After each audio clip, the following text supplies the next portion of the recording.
Cinema തുടങ്ങുന്നതിന് മുമ്പ് തന്നെ ഈ ഒരു കാര്യം ശ്രദ്ധിക്കണേ. കാര്യം ഇതൊരു ആക്ഷൻ ത്രില്ലർ സ്റ്റോറിയാണ്. അപ്പം ആ ഒരു സംഭവം നമ്മുടെ മൈൻഡ് സെറ്റിൽ വേണം.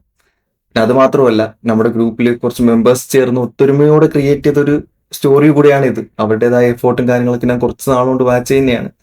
അപ്പം എന്തായാലും നമുക്ക് വൈകാതെ നമ്മുടെ സ്റ്റോറിയിലേക്ക് കിടക്കും. നമ്മുടെ സിനിമയുടെ തുടക്കത്തിൽ കാണിക്കുന്നത് ഒരു ഇരുണ്ട ക്ലാസ് റൂമിലേക്കാണ്. അവിടുത്തെ ഒരു അറ്റ്മോസ്ഫിയർ കണ്ടാൽ തന്നെ മനസ്സിലാവാം എന്തോ ഒരു പ്രശ്നമുള്ളവർ. എല്ലാം അലോങ്കോലമായിട്ടിരിക്കുന്നു. ഡെസ്ക് ആയാലും ബെഞ്ചായാലും എല്ലാം. കുറച്ചുകൂടെ ദൂരെ നിന്ന് നോക്കുമ്പോൾ നമുക്ക് മനസ്സിലാവും ക്ലാസ് റൂമിൽ 23 വയസ്സിന് മുകളിൽ പ്രായം തോന്നിക്കുന്ന 8 പേർ ചേർന്ന് ഒരു +2 പയ്യനിട്ട് റാഗ് ചെയ്യാൻ നോക്കി. എന്തിനാണ് ഏതിനാണ് ഇങ്ങനെ ചെയ്യുന്നത് എന്നൊന്നും അറിയത്തില്ല. പക്ഷെ ആ 8 പേർ ചേർന്ന് ക്രൂരമായിട്ടാണ് ആ പയ്യനെ ബുള്ളി, ഷർട്ടില്ലാതെ നിർത്തിപ്പിക്കുക, ഷർട്ടില്ലാതെ എഴുതുക, അങ്ങനെ ഒരുപാട് കാര്യമാണ് ആ പയ്യനെ കൊണ്ട് ചെയ്തിപ്പിക്കുന്നത്. അവർ ഇതെല്ലാം കണ്ട ഒരു സൈക്കോ രീതിയിലാണ് സന്തോഷിക്കുന്നത്. ആ സമയത്താണ് ആ 8 പേരിൽ ഒരുത്തം വന്ന് ക്രൂരമായിട്ട് ആ പയ്യനെ മൃഗീയമായിട്ട് കൊലപ്പെടുത്തുന്നത്. ഇത്രയും മൃഗീയമായിട്ട് ഒരാളെ കൊന്നിട്ട് പോലും അവരുടെ ഒരു കോൺവെർസേഷനിൽ നിന്ന് നമുക്ക് മനസ്സിലാകാം ഇവർ ഇതല്ല, ഇതിലപ്പുറവും ക്രൂരതകൾ ചെയ്തിട്ടുണ്ട്, ഒരുപാട് തെറ്റുകൾ ചെയ്തിട്ടുണ്ട്, അകത്തും പുറത്തായിട്ട് ഇഷ്ടംപോലെ ആൾക്കാരെ കൊന്ന് താഴ്ത്തിയിട്ടുണ്ട് എന്ന് നമുക്ക് അവരുടെ കോൺവെർസേഷനിൽ നിന്ന് മനസ്സിലാക്കാം. ഇവരുടെ സ്കൂളിലാണോ അതോ ഇവർ സ്കൂൾ സ്റ്റുഡന്റ് ആണോ, സ്കൂൾ സ്റ്റുഡന്റ് ആണെങ്കിൽ എങ്ങനെ ഇത്ര പ്രായം വന്നു എന്നൊന്നും നമുക്കറിയത്തില്ല. അപ്പൊ അങ്ങനെയൊക്കെ അടുത്ത സീൻ കാണിക്കുന്നത് ഒരു വീട്ടിലേക്കാണ്. റൂം ഫുൾ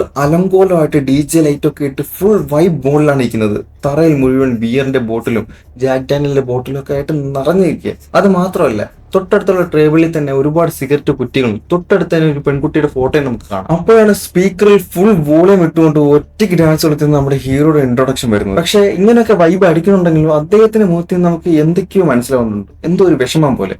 അപ്പൊ തന്നെ ഇടവും പോലെ ഒന്നും ചിന്തിക്കാതെ തൊട്ടടുത്ത് ഒരു കത്തിയെടുത്ത് മരിക്കാൻ വേണ്ടി ഇരിക്കുകയാണ് നമ്മുടെ ഹീറോ. ആ ഒരു പെരുമാറ്റം കണ്ടാൽ തന്നെ നമുക്ക് മനസ്സിലാവാം വേണമെങ്കിൽ മരിക്കാം അല്ലെങ്കിൽ മരിക്കേണ്ട എന്നുള്ളൊരു മൈൻഡ് സെറ്റിലാണ് നമ്മുടെ ഹീറോ ഇരിക്കുന്നത്. മീൻസ് മരിക്കാൻ പോലും പേടിയില്ലാത്തൊരു മനുഷ്യൻ. അപ്പൊ ഇപ്പൊ മരിക്കും നമ്മൾ വിചാരിക്കുന്ന സമയത്താണ് ടിവിയിൽ ഒരു ന്യൂസ് വരുന്നത്. ഒരു പയ്യനെ കുറച്ചു ചേർന്ന് മൃഗീയമായിട്ട് കൊല്ലപ്പെടുത്തി എന്നുള്ളൊരു ന്യൂസ് ആയിരുന്നത്. അത് നമ്മൾ ഫസ്റ്റ് സീനിൽ കണ്ട ആ പയ്യനായിരുന്നു. പക്ഷെ ഈ കാര്യങ്ങളൊന്നും നമ്മുടെ ഹീറോ അത്രയും ശ്രദ്ധിക്കുന്നൊന്നുമില്ല. എന്തോ ഒരു കാരണം കൊണ്ട് ജീവിതം തന്നെ മടുത്ത് മരിക്കാൻ വേണ്ടി ഇരിക്കുകയാണ് നമ്മുടെ ഹീറോ. ആ സമയത്താണ് ഒരു ഫോൺ കോൾ വരുന്നത്. വിളിച്ചത് അദ്ദേഹത്തിന്റെ ബോസ് ആയിരുന്നു. ബോസ് അവസാനമായിട്ട് ഹീറോയ്ക്ക് ഒരു കൊട്ടേഷൻ തരാൻ വേണ്ടിയായിരുന്നു വിളിച്ചത്. എന്തെന്ന് വെച്ചാൽ ഹീറോ നിൽക്കുന്ന ലൊക്കാലിറ്റിയിൽ തന്നെയാണ് ഒരു മാഫിയ ടീം ഉള്ളത്. അവരാണ് ഈ കേരളത്തിൽ മുഴുവൻ ഇല്ലീഗൽ ബിസിനസ്സും ഡ്രഗ് ഡീലിംഗ് കാര്യങ്ങൾ എല്ലാം നടത്തുന്നത്. അവരെ തീർക്കാനുള്ള ഒരു കൊട്ടേഷൻ ആയിരുന്നു നമ്മുടെ ബോസിനും ടീമിനും കിട്ടിയത്. എന്നാൽ ഈ ദൗത്യം ഏൽപ്പിച്ചിരിക്കുന്നത് നമ്മുടെ ഹീറോയ്ക്കാണ്. പക്ഷെ ഈ ഇടയ്ക്ക് തന്നെയാണ് നമ്മുടെ ഹീറോ എല്ലാം വിട്ടഴിച്ച് നാട്ടിലേക്ക് വന്നത്. എന്നാൽ എന്തായാലും മരിക്കാൻ തീരുമാനിച്ചു. എന്നാൽ മരിക്കാൻ നേരത്തെങ്കിലും ഒരു നല്ല കാര്യം ചെയ്യണമെന്ന് മനസ്സിൽ വിചാരിച്ചുകൊണ്ട് പിന്നെ ബോസ് പറഞ്ഞതുകൊണ്ട് മാത്രം ഹീറോ ഇതിലേക്ക് ഇറങ്ങാൻ തീരുമാനിക്കുകയാണ്. ഇനി അങ്ങോട്ട് പറയുന്നതെല്ലാം ഫാസ്റ്റ് ആയിരിക്കും. കാര്യം സീൻ ബൈ സീൻ ആയിട്ടല്ല ഇനി പറയാൻ പോകുന്നത്. ബോസ് എന്ന വിവരങ്ങൾ വെച്ച് അവർക്കൊരു ഗ്യാങ് ഉണ്ടെന്നും അവർക്കൊരു തല ഉണ്ടെന്നുള്ള കാര്യം ഹീറോ മനസ്സിലാക്കുന്നു. അടുത്ത ദിവസം തന്റെ ഒറ്റ സുഹൃത്തായ പോലീസുകാരൻ ഫ്രണ്ട് എടുത്ത് ഒരു ചായക്കട വെച്ച് ഈ തലയും ഗ്യാങ്ങിനെ പറ്റി കൂടുതലായിട്ട് അറിയാൻ വേണ്ടി സംസാരിക്കുകയാണ്. അപ്പൊ പോലീസുകാരൻ ഫ്രണ്ടിൽ നിന്ന് ഹീറോയ്ക്ക് മനസ്സിലായ കാര്യം എന്തെന്ന് വെച്ചാൽ ഈ തലയ്ക്ക് ഒരു സ്കൂളുള്ള കാര്യവും ആ സ്കൂളിലെ ഏറ്റവും താഴത്തെ നിലയിലാണ് ഇദ്ദേഹം ഇല്ലീഗൽ ബിസിനസ്സും കാര്യങ്ങളൊക്കെ നടത്തുന്നതെന്നും ഡീലിംഗ് ഒക്കെ ഉറപ്പിക്കുന്ന സ്ഥലം അവിടെയാണെന്ന് മനസ്സിലാവുന്നു.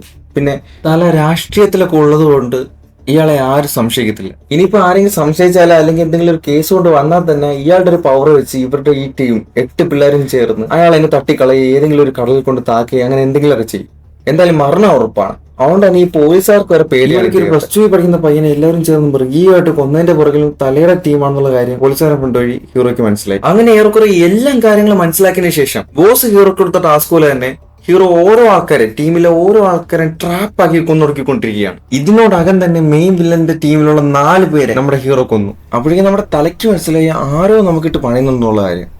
അങ്ങനെ അവിടെ തല എന്ത് ചെയ്ത് ഇതിനെപ്പറ്റി കൂടുതൽ അന്വേഷിച്ച് ഇത് ആരാണ് ഈ കാര്യം ചെയ്യുന്നത്, ആരാണ് നമ്മുടെ ആൾക്കാരെ കൊല്ലുന്നതെന്ന് മനസ്സിലാക്കി തിരക്കി വന്നപ്പോഴത്തേക്ക് മനസ്സിലായി നമ്മുടെ ഹീറോ ആണ് നമ്മുടെ ടീമിലുള്ള ആൾക്കാരെല്ലാം കൊല്ലുന്നെന്നുള്ള കാര്യം മനസ്സിലായി. അപ്പം നമ്മുടെ തല ഒന്ന് ഞെട്ടും. എന്തിനാണ് ഏതിനാണോ എന്നൊന്നും അറിയത്തില്ല. പക്ഷെ എന്തൊരു കാരണം കൊണ്ട് നമ്മുടെ തല ഞെട്ടും. അവിടുന്ന് ബ്ലാക്ക് ഔട്ടായി അടുത്ത സീൻ കാണിക്കുന്നത് നമ്മുടെ ഹീറോയിനെയാണ്.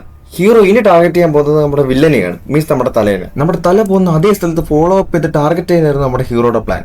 പക്ഷേ ഒട്ടും പ്രതീക്ഷിക്കാത്ത രീതിയിൽ തന്നെയാണ് നമ്മുടെ തലയിലെ ഗ്യാങ്ങിലുള്ള ടീംസ് എല്ലാം വന്ന് നമ്മുടെ ഹീറോനെ ട്രാപ്പ് ആക്കുന്നത്. സംഭവം നമ്മുടെ തല ഹീറോക്ക് സെറ്റ് ചെയ്തൊരു ട്രാപ്പ് ആയിരുന്നത്. അപ്പോഴേക്കും തലയിലെ ടീമിലുള്ള 4 പേര് ഹീറോനെ ഇടിച്ച് അവശപരിവാക്കി. നിന്നെ സത്യത്തിൽ ഞാൻ ഒരുപാട് തപ്പിയിട്ടുണ്ട്, പക്ഷെ കിട്ടിയില്ല.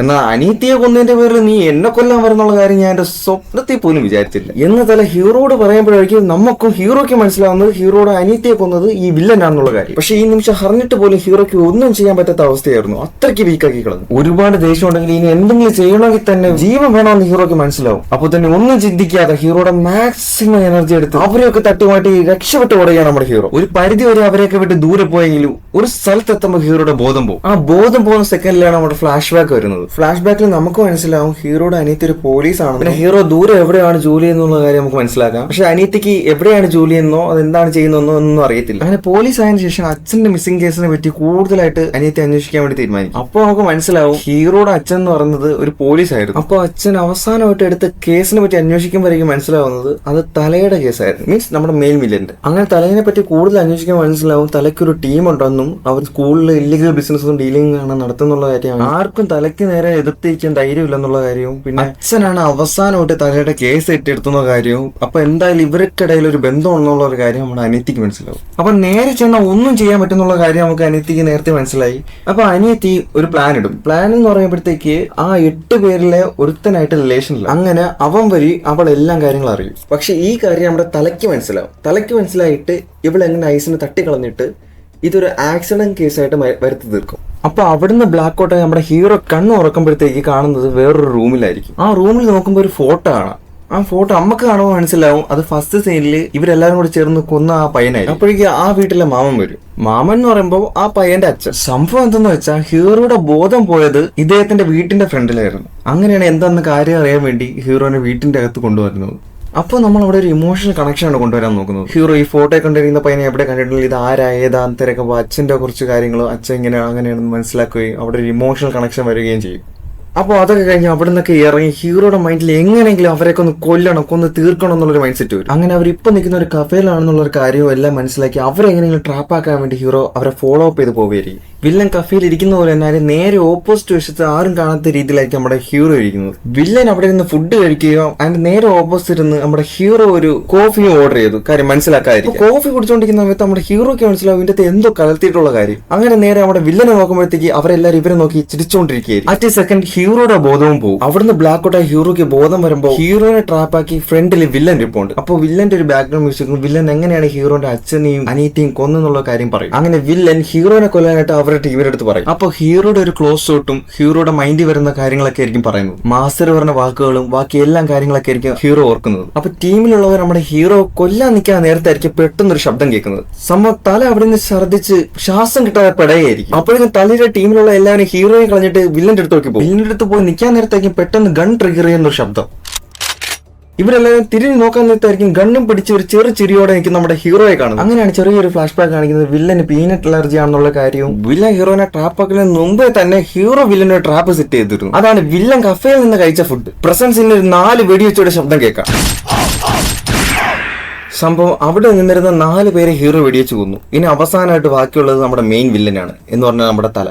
പിന്നെ തല എങ്ങനെയാണോ അവന്റെ കുടുംബത്തെ കൊന്നത് അതിനും ബ്രൂട്ടലായിട്ടായിരിക്കും നമ്മുടെ ഹീറോ അവനെ കൊല്ലുന്നത്. പിന്നെ അവിടെ ഒരു ഇമോഷണൽ ടച്ചിങ് ബാക്ക്ഗ്രൗണ്ട് മ്യൂസിക് കുറച്ച് കട്ട് സീൻസും ആണ് കാണിക്കുന്നത്. മീൻസ് ഇനി കാണിക്കുന്ന സീൻസിന് സൗണ്ട് കാണില്ല. മീൻസ് ബാക്ക്ഗ്രൗണ്ട് മ്യൂസിക് മാത്രമേ കാണുള്ളൂ. ആദ്യം മരിച്ച പയ്യന്റെ അച്ഛൻ്റെ അടുത്ത് കാര്യങ്ങൾ എന്തൊക്കെയൊക്കെ പറയുന്നതായിട്ടും അച്ഛൻ വിഷമിക്കുന്നതായിട്ടും പിന്നെ അച്ഛൻ വിഷമിക്കുന്നതായിട്ടും നമുക്ക് കാണാം.